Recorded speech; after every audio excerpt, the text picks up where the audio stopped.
سوال پہلا ہے جی، نمازوں کی حالت بڑی بے روح ہے، بس ایک رسم سی ادا کر لی جاتی ہے، کوئی ایسی تعلیم دعا ارشاد فرمائیں کہ اللہ رب العزت ایسی نماز نصیب فرمائے جو مومن کی معراج آنکھوں کی ٹھنڈک ہو۔ میرے بھائی اس پہ تو میری ویڈیو ریکارڈ ہو چکی ہوئی ہے، میں نے رمضان شریف میں اس کو ری اپلوڈ بھی کروایا تھا کہ جب آپ کو یہ پتہ ہی نہیں آپ نماز میں اللہ سے گفتگو کیا کر رہے ہیں، اور نماز آپ سنت کے مطابق نہیں پڑھ رہے ہیں۔ سنت کے مطابق ایک تو ہے نا جو اس کا گیٹ اپ سنت کے مطابق ہو، پوسچرز، ایک یہ ہے کہ نماز کی جو روح ہے نا وہ ہے قرآن۔ بخاری مسلم کی احادیث کی روشنی میں نبی علیہ السلام کی جو فجر کی نماز ہے نا وہ آلموسٹ 40 منٹ کی بنتی ہے، اور 40 منٹ قرآن پڑھتے تھے۔ قرآن پڑھنے والا عربی ہو، سننے والے بھی عربی ہوں، تو گفتگو سمجھ آ رہی ہوگی۔ اب یہاں پہ قرآن پڑھنے والے ہیں اجمی، سننے والے بھی اجمی، یہاں پہ کوئی روتا بھی ہے نا تو وہ قرات کی طرز کی وجہ سے رو رہا ہوتا ہے، پتہ انہوں کو نہیں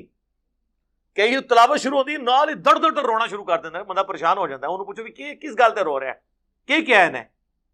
ہو سکتا ہے وہ جنت کی آیات ہی پڑھ رہا ہو۔ ہاں یہاں پہ کئی قرات، محفل قرات ہو رہی ہوتی ہے نا، اللہ کی عذاب کی آیات آ رہی ہوتی ہے نا، اس میں بھی لوگ کہہ رہے ہوتے ہیں سبحان اللہ، اس پہ کہنا چاہیے وَلِعَاذُ بِاللَّہ اللہم اجرنا من النار۔ صحیح مسلم میں حدیث ہے، نبی علیہ السلام جب تلاوت قرآن کر رہے ہوتے تھے نماز میں بھی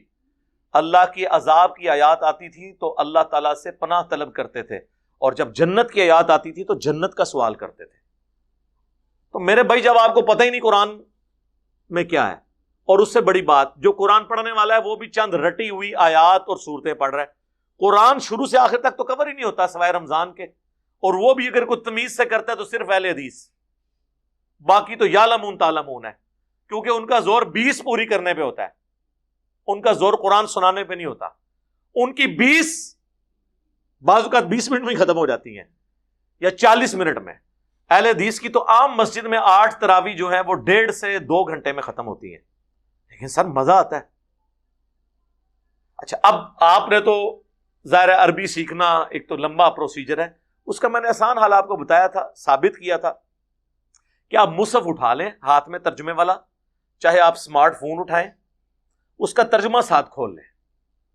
اور پیرلل میں آپ پڑھتے جائیں تاکہ آپ کے اندر وہ سوز و گداز ہو۔ جب آپ کو پتہ چل ہوگا سر لگ لو جائے گی، ایک بار کر کے تو دیکھو انچ، اس کے لیے پھر آپ اپنی امام مسجد سے بھی یہ کہیں کہ بھئی یہ رٹی رٹائی تقریریں چھوڑو، رٹی رٹائی صورتیں چھوڑو، الف لام میم سے شروع کر کے والناس تک پورا قرآن مکمل کیا کرو جہری نمازوں میں، کم از کم مغرب، عشاء اور فجر میں ایک ترتیب سے، چاہے ہاتھ میں پکڑ کے کر لو اگر زبانی نہیں آتا۔ میں نے ثابت کیا ہے، صحیح بخاری میں موجود ہے، امام بخاری سے تعلیقاً لے کر آئے ہیں کہ حضرت عائشہ کا غلام تھا زکوان، اور سنن الکبریٰ البیہقی میں، المصنف ابن ابی شیبہ میں پوری اسناد موجود ہیں، وہ حضرت عائشہ کو مصحف ہاتھ میں پکڑ کر قیام اللیل کروایا کرتا تھا۔ چھوٹا بچہ انہوں نے رکھا ہوا تھا ایک 8-10 سال کا، وہ ہاتھ میں مصحف پکڑتا تھا، وہ حافظ نہیں تھا، اور حضرت عائشہ اس کے پیچھے قیام اللیل کرتی تھی۔ اور مصنف ابن ابی شیبہ میں انس بن مالک باقی صحابہ کا ملے گا کہ آگے حافظ قرآن پڑھتا تھا اور وہ پیچھے مصحف اٹھایا کرتے تھے، دونوں طریقے۔ آج کل تو آپ کو یار یہ اٹھانے کی ضرورت ہی نہیں ہے، مسئلہ ہی آسان ہو گیا۔ اس صحابہ میں تو اتنی خوش نصیبی لوگوں میں ہے ہی نہیں تھی کہ ہر بندے کے ہاتھ میں مصحف بھی ہو، ہر ہاتھ سے لکھا جاتا تھا۔ آج تو ہمارے ہاتھ کے اندر موبائل فون میں ہے، آپ کو وہ خوش نصیبی مل چکی ہے جو اس زمانے میں نہیں تھی، اس لیے کہ ہم سست ہو چکے ہیں۔ اکثر لوگ تو زبانی یاد کرتے تھے اس وقت، مصحف کس کے پاس ہوتا تھا؟ تو آپ مصحف موبائل میں ایئر فلائٹ موڈ میں کرنے کے بعد اس کو گو تھرو کریں، روحانیت پیدا ہوگی نمازوں میں۔ دوسرا، نماز کا ایک ایک پوسچر سنت کے مطابق ادا کریں سکون کے ساتھ۔ تیسرا، نماز میں آپ جو کچھ پڑھ رہے ہیں، تشہد میں پڑھ رہے ہیں، تسبیحات، ان کا آپ کو ترجمہ بھی آنا چاہیے، تو پھر آپ کو روح والی نمازیں ملیں گی۔ باقی یہ ساری نمازیں جو ہے نا